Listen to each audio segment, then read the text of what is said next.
Hello everybody, मैं doctor Taufiq Hussain, associate professor in higher education.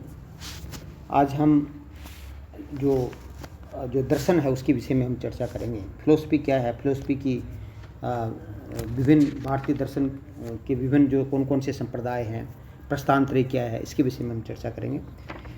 देखिएगा, जो दर्शन है वो शाब्दिक अर्थ में, यदि दर्शन का अर्थ हम समझें कि दर्शन दृश्य धातु से बना है, जिसका अर्थ होता है जिसके द्वारा देखा जाए, अर्थात किसी चीज़ को देखना या प्रत्यक्ष करना या जानना है, वो एक प्रकार से दर्शन कहलाता है। तो भारतवर्ष में जो दर्शन है वो उस विद्या को कहा जाता है जिसके द्वारा विश्व के जो सारभूत तत्व है, अर्थात जो ब्रह्म है, उसका प्रत्यक्ष और साक्षात ज्ञान हो सके, जिसके द्वारा उसको दर्शन शास्त्र कहा जाता है, उसको दर्शन कहा जाता है। तो दर्शन शास्त्र यदि हम कहें तो उस शास्त्र को कहा जाता है जिसमें परम तत्व है, अर्थात ब्रह्म है, उसका साक्षात ज्ञान हो। तो किसी भी चीज़ को की यथार्थता को जानना है, किसी चीज़ को गहराई से भी जानना है, वो दर्शन कहलाता है। जबकि अंग्रेजी भाषा में दर्शन का जो प्रायवाची शब्द है वो फिलोसफी है, और ये यूनानी भाषा के दो शब्द फिलोस और सोपिया से बना है। फिलोस का अर्थ होता है प्रेम या अनुराग, और सोपिया का अर्थ होता है ज्ञान।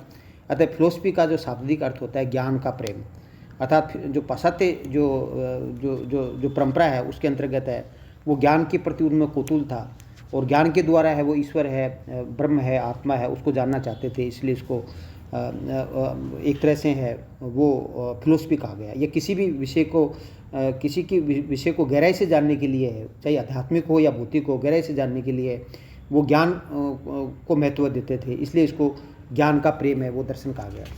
अब देखिएगा, जो दर्शन है को मोटे रूप में है हम दो भागों में विभाजित करते हैं।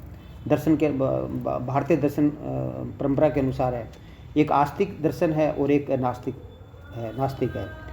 तो आस्तिक है जिसको ऑर्थोडॉक्स कहा जाता है, और नास्तिक जिसको हेटेरोडॉक्स कहा जाता है। तो आस्तिक है उसे कहा जाते हैं जो वेदों की प्रामाणिकता में विश्वास करता है और वेदों को ईश्वर के आत्मवचन कहा जाता है, वेदों को अपुरुष से मानता है, उसको आस्तिक दर्शन कहते हैं। और आस्तिक दर्शन में जो भारतीय दर्शन के जो षड्दर्शन है, 6 दर्शन वो आते हैं, जैसे सांख्य है, योग है, न्याय है, वैशेषिक है, पूर्व मीमांसा और वेदांत दर्शन है। इन 6 दर्शनों को सांख्य षड्दर्शन कहा जाता है। जो सांख्य दर्शन के जो प्रवर्तक हैं वो महर्षि कपिल थे, योग दर्शन के प्रवर्तक है महर्षि पतंजलि थे, न्याय दर्शन के महर्षि गौतम थे, और वैशेषिक दर्शन के महर्षि कणाद थे, और पूर्व मीमांसा के जैमिनी थे, और उत्तर मीमांसा के जो जिसको वेदांत दर्शन कहते हैं, उसके लिए अलग अलग उन्होंने टीका लिखी विद्वानों ने, जिसके आधार पर वेदांत दर्शन के प्रवर्तक है वो अलग अलग बन गए। तो जो षड दर्शन है वो किसी न किसी रूप में है वो वेद पर आधारित हैं। जबकि दूसरा संप्रदाय है उसको नास्तिक संप्रदाय कहा जाता है, जो वेदों की प्रामाणिकता में विश्वास नहीं करते हैं। और इसके अंतर्गत जैन दर्शन है, बौद्ध दर्शन है, और चारवाक दर्शन कहते हैं। वो षष्ठी के रचयिता के रूप के अंदर है, वो ईश्वर के अस्तित्व को स्वीकार नहीं करते हैं, और एक तरह से वेदों की प्रामाणिकता को, तो वेदों की प्रामाणिकता को स्वीकार करने और अस्वीकार करने के आधार पर भारतीय दर्शन को दो भागों में, आस्तिक और नास्तिक में बांटा गया है। आस्तिक जिसको जो वेदों की प्रामाणिकता को स्वीकार करता है आत्मवचन के रूप में, और जो वेदों की प्रामाणिकता को स्वीकार नहीं करता, वेद निंदक जिनको कहा जाता है, उसको नास्तिक कहा जाता है। तो जो वेदांत दर्शन है उसको अलग अलग जो टीका लिखी उसके आधार पर वेदांत दर्शन के अनेक संप्रदाय बन गए, जिनमें प्रमुख संप्रदाय हैं 4 हैं। जो जैसे अद्वैतवाद है, अद्वैतवाद के प्रतिपादक शंकर को माना जाता है, जो भारतीय दर्शन का आधार है, जो वेदांत दर्शन है। और उसके अंदर शंकर ये कहता है कि जीव और ब्रह्म एक ही हैं, और जीव और ब्रह्म की एकता स्थापित करने का प्रयास किया उन्होंने। अद्वैत स्थापित करने का प्रयास किया शंकर ने। और शंकर ये कहता है कि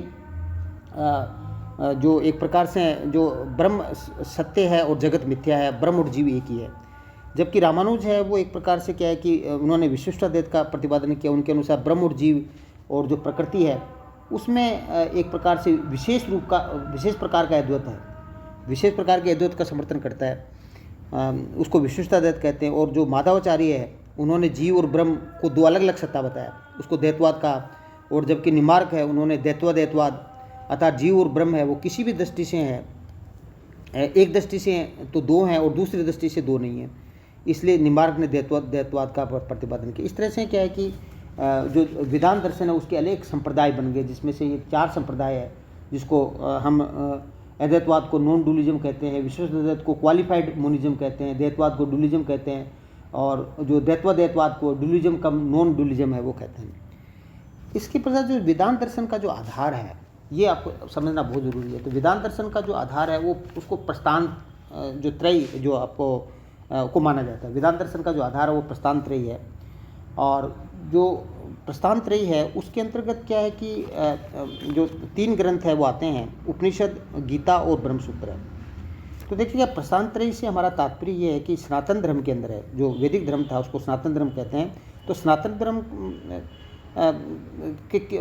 का कोई भी सिद्धांत है, जो सनातन धर्म का वह भाग जो किसी भी सिद्धांत को सिद्ध करता है, वो सिद्ध करने के लिए 3 जो ग्रंथों का सहारा लेता है उसको हम प्रस्थान त्रयी कहते हैं, या तीन ग्रंथों का सहारा उसको प्रस्थान त्रयी कहते हैं। तो किसी भी सिद्धांत को सिद्ध करने के लिए है वो 3 प्रस्थान है उसकी आवश्यकता होती है, जिसमें श्रुति प्रस्थान और स्मृति प्रस्थान और न्याय प्रस्थान। श्रुति प्रस्थान में उपनिषद और स्मृति प्रस्थान के अंदर गीता और न्याय प्रस्थान में वेदांत सूत्र या जिसको ब्रह्मसूत्र कहते हैं। तो इन तीनों ग्रंथों के अंदर जो प्रमाणों से किसी भी सिद्धांत को है वो सिद्ध किया जाना ही संभव है। तो इन तीनों को प्रस्थान त्रयी कहते हैं कि कोई भी व्यक्ति है यदि किसी सिद्धांत को है, दर्शन के किसी सिद्धांत को है वो सिद्ध करना चाहता है, तो उसको इन 3 पुस्तकों से गो थ्रू होना पड़ेगा। वो तीनों जो पुस्तक है उनको समझना पड़ेगा, उपनिषद, भगवद गीता और ब्रह्मसूत्र को। उसके आधार पर ही है वो किसी सिद्धांत को है वो सिद्ध किया जा सकता है। जो उपनिषद है उसमें प्रस्थान त्रयी में जो उपनिषद आता है जिसको श्रुति प्रस्थान कहा जाता है, क्योंकि ये वेदों का अंश ही है, उपनिषद है, इसलिए इसको एक तरह से उपनिषद है वो वेदों का अंतिम भाग है, इसलिए इसको भी श्रुति कहा जाता है।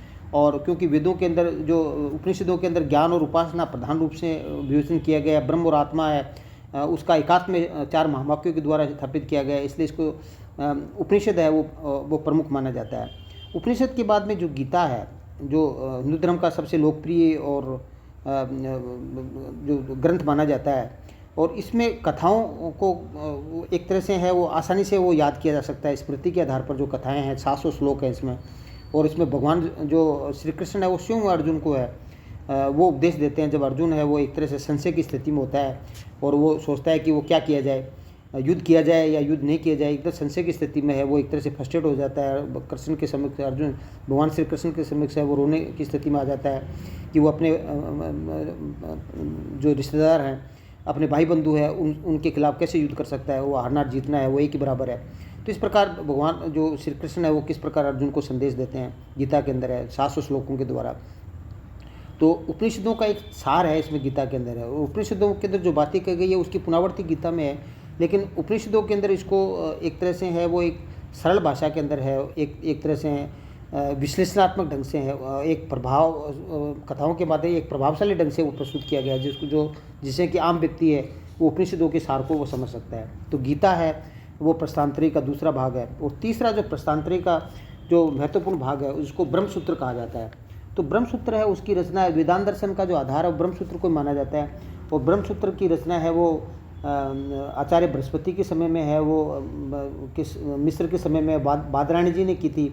और बादरायण जी ने एक तरह से क्या है कि एक तरह से इसमें उपनिषदों की बातों की पुनरावृत्ति इसमें की गई है, क्योंकि उस समय क्या था कि उपनिषदों के अंदर जो विचारों में सामंजस्य नहीं था, क्योंकि उपनिषदों की संख्या अनेक थी, 108 उपनिषद माने जाते हैं, और उपनिषदों की शिक्षा में संगति है वो लोगों की समझने के कारण से उसमें एक तरह से कन्फ्यूजन क्रिएट हो रहा था, और लोग समझ रहे थे कि विद्वान ये समझ रहे थे कि किसी उपनिषद में जो एक बात दी गई है और दूसरे उपनिषद में उसी बात को काटा गया है, और तो ऐसी स्थिति में किसी उपनिषद में एक वाद की बात कही गई है, कुछ उपनिषद के अंदर है वो द्वैतवाद की बात की गई है। तो इस तरह से लोगों को न समझने के कारण से ये भ्रांति की स्थिति पैदा हो रही थी। तो बादरायण जी ने लोगों के दृष्टिकोण में जो विरोध था उसको दूर करने के लिए है वो ब्रह्मसूत्र की रचना की, और उन्होंने बताया कि उपनिषद के विचार एक ही हैं, हर 108 उपनिषद उनमें एक जैसे विचार ही हैं, और उनकी उक्तियों में जो विषमता दिखाई देती है वो उपनिषदों को न समझने के कारण से हैं।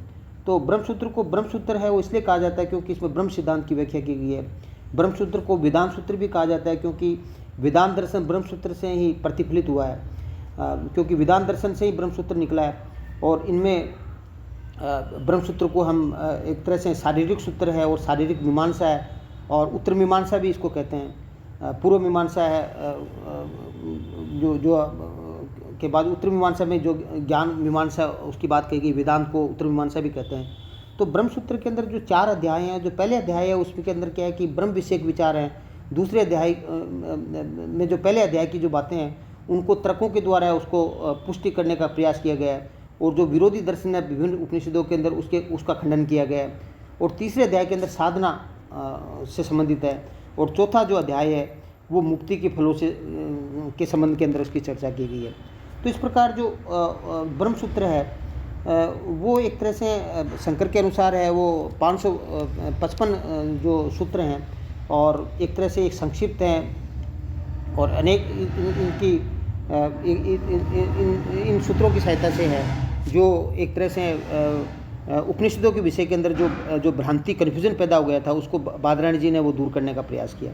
तो इस तरह से हम कह सकते हैं कि जो प्रस्थान त्रयी है वो विभिन्न सिद्धांत को की पुष्टि के लिए एक महत्वपूर्ण ग्रंथ माने जाते हैं। तो इस प्रकार प्रस्थान त्रयी और जो भारतीय दर्शन की विभाजन आस्तिक नास्तिक और विभिन्न जो वेदांत दर्शन के जो संप्रदाय हैं उसकी हमने चर्चा की, और ये आपकी एग्जामिनेशन की दृष्टि से महत्वपूर्ण है।